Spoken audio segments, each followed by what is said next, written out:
Welcome to this video in the Atomic Theory chapter. This is 3.3 Isotopes and Average Atomic Mass Calculations. In today's video, we're going to explore isotopes and learn how atomic masses that you see on your periodic table are calculated.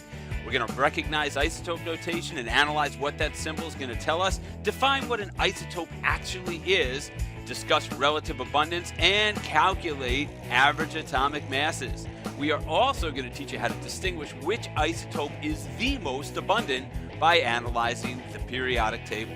If you haven't already done so, make sure you have your chemistry notebook open and ready to go to take notes, your companion worksheet downloaded and printed for the embedded problems, your periodic table handy so you can go to it to analyze what we're looking at, and of course, today we are going to need our calculator to go plug and chug through the numbers in our atomic mass calculations. So without any further ado, let's get started. So our video today leads off with some bad news. Not everything that our good buddy John Dalton, that we can see in the lower left-hand corner here, proposed is indeed true. If you remember, John Dalton proposed the four postulates of the atomic theory, which basically one of them said that all atoms of a given element are identical. Here we have three neon atoms, and if you look at their nuclear structures, they are indeed not identical. They are different. What you are seeing here are isotopes of neon. By definition, an isotope is an atom with the same number of protons but a differing number of neutrons.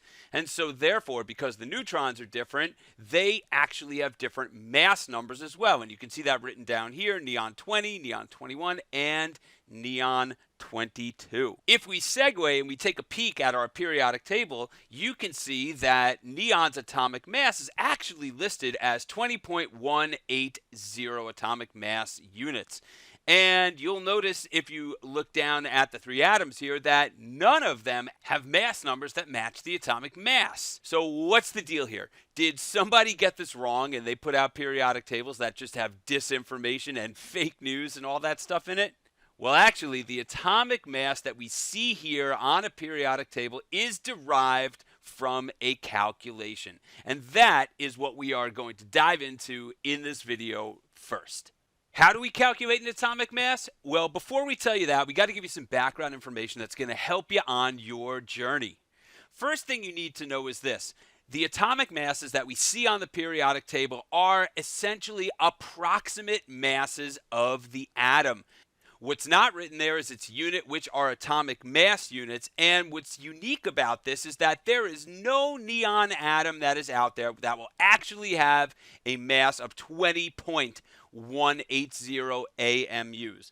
Why that is because all of the atomic masses that are decimals that you see on the periodic table are the result of a weighted average calculation. And that calculation is based on any one of those atoms' isotopes' masses and how abundant they are in nature. Let's talk a little bit about relative abundance. Some people will call this percent abundance. Some people will call this natural abundance. All good. It is essentially the same thing. You can think of abundance as the percentage of a particular isotope in any element's population. For a closer look, let's peek at this table we see here. There are three isotopes of neon as we know. And what you'll notice is that neon 20 has a 90% abundance. So what that means is that 90% of all the neon atoms that are out there will be neon 20. 10 protons, 10 neutrons.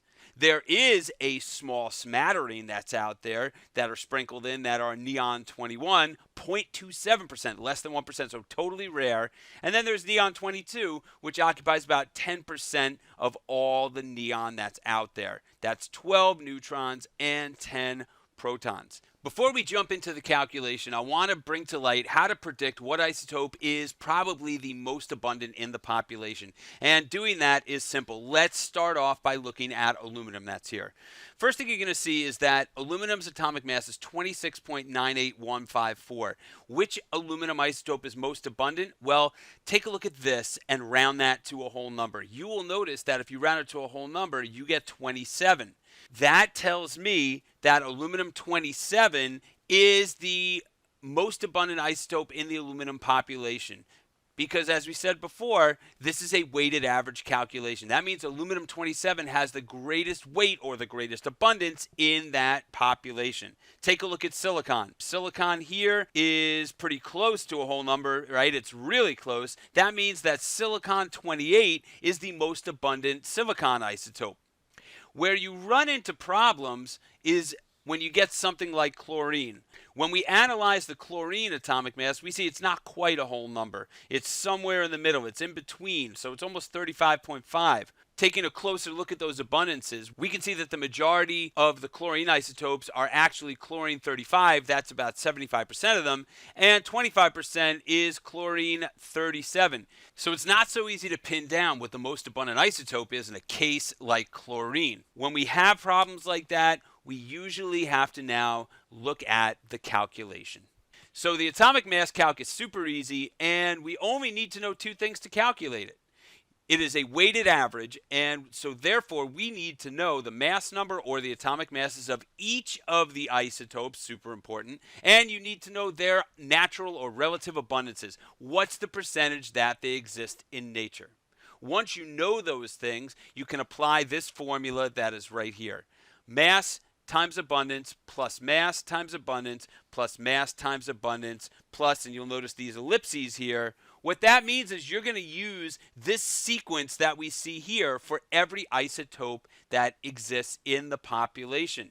So here, neon has 3 isotopes. So we are only going to need to do this 3 times. But if you had something like lead that had 4 isotopes, and there's things out there that could have 6 or 7, you may have to do this sequence of mass times abundance multiple times. So let's do a non-chemistry example just to get you acquainted with how we use the weighted average formula. And it's going to be something pretty simplistic and relevant to you guys. We are going to deal with grades in school. So on the first day of school, Maggie's algebra teacher told the class that all the grades would be calculated using a weighted average. So the breakdown of the grades is as follows. Participation was 15%, homework was 20%, quizzes 25%, and tests a heavy 40%. And there's our girl Maggie below. At the end of marking period 1, Maggie is not so sure she's passing the class. She needs to know what her overall weighted average is so she can warn her mother. So let's help Maggie calculate the weighted average for her marking period 1 grade. In order to do this, we have to deal with the weighted average formula, which in this case is going to be mass number times abundance plus mass number times abundance. And we are going to do that for as many isotopes as we have. Now, in this case, we are going to say we have 4 isotopes, namely the 4 categories that Maggie's grade is based of, each with a different percentage. They are participation, homework, quizzes, and tests. What we have to do now is we have to figure out what the mass number is for each one of these categories. The mass numbers are going to be simulated by what we are looking at here, which is her overall average in each one of the categories. So if we wanted to calculate this correctly, we're going to take the participation, and it's a 70, and we're going to multiply it by the abundance, which is 15%. And I am going to do the part where I divide by 100 so I don't have to worry about decimal points. And I'm going to take the mass number for homework, which is 74, and I'm going to multiply that by 20%. And I'm going to take the mass number for quizzes, which is 72, and I'm going to multiply that by 25%. And I am going to now take her test, where she has a robust 66 average, and multiply that by 40%. I am then going to divide this entire thing by 100. And now we're going to see what Maggie is getting and whether or not she is indeed passing the class. So once we plug it all in the calculator and hit equals and divide by 100, it would appear that Maggie is passing, but it is by the hair on her chinny chin chin. So her mother is probably still going to be upset because unless the teacher's generous, a 69.7 is indeed a D. So the 69.7 is her weighted averages, and that's the beauty of a weighted average, where the participation, the homework, and the quizzes are all above 70, but because tests have such a large abundance of the entire 100%, right? It's almost like half here at 40%. Her grade reflects the most abundant category here, which is her test category, and that was a 66. Let's get our feet wet and do the first problem together. We're going to use the weighted average formula, mass times abundance plus mass times abundance, and we're only going to use it twice because reading this question says nitrogen exists as two isotopes, nitrogen 14 and 15, and its relative abundances are 99.63% and 0.3700% respectively. I can take an objective look at this right now and tell you that average atomic mass of nitrogen is going to be really close to 14 due to the fact that 99% of the population of nitrogen is nitrogen 14. But let's do the calculation anyway. So to set this up, we're going to take our first mass number because they're giving us only that, nitrogen 14. And we're going to multiply that by 99.63. And I'm going to now add that to the mass number of nitrogen 15, and its abundance is 0.3700. I'm going to divide this whole thing by 100 because I did not move the decimal points. And if I plug this into my calculator, let's see what we get. We get an average atomic mass of 14.0037 AMU. And that is really the way that we will do this. You have to just decode these questions and pull out the atomic masses if they're given to you, or the mass numbers if that's all you got, and add in the relative abundance. I chose to do this one without moving the decimal point, or you can do it like this where you can move the decimal point and you wind up getting the same exact answer. So now it is your turn. This one has a lot going on in it. You really have to be careful and decode everything in order to get the answer right. Sulfur's got 5 naturally occurring isotopes. Using the relative abundances here and rounding to 4 significant figures, figure out what the average atomic mass of sulfur is. Pause the video now and then unpause when you've got an answer. All right, if you did this one correctly, there's an awful lot going on here. I chose to take the percentages as they were and then divide by 100, and it looks like I'm getting an average atomic mass of 32.06 AMU. They sometimes get a little more difficult where you're not given some information. So for instance, in this question, they are telling you that copper's got 2 isotopes. They're saying the abundance of one, 69.1%, but they're not giving you the abundance of the other. See if you can figure out how to do this one. Pause the video now and then unpause when you got an answer. If you did this one correctly, you would have gotten an average atomic mass for copper of 63.548 atomic mass units to 5 sig figs. The hard part about this was we had to do 2 things. The first thing we had to do is figure out the abundance of the second copper isotope. We had to take away the original abundance of the first isotope from 100, and that left us with 30.9 as the relative abundance of the second isotope. So that is why that one was a slight curveball for you. All right, let's try one more before I set you guys free. Magnesium's got 3 isotopes. Figure out the average atomic mass of magnesium to 6 significant figures. Pause the video now and then unpause it when you have an answer. All right, looks like average atomic mass of magnesium is 24.3049 AMUs to 6 significant figures. And this one was unique because, again, they gave you information for some of the abundances of the isotopes, but did not give you the last one. So you had to add the first 2 together to figure out that they make up or comprise 88.99% of the population of magnesium.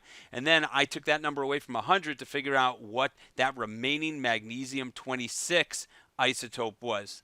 You'll notice I also used the atomic masses of the individual isotopes, which was giving me more information than just saying magnesium 24. I actually used the 23.9850.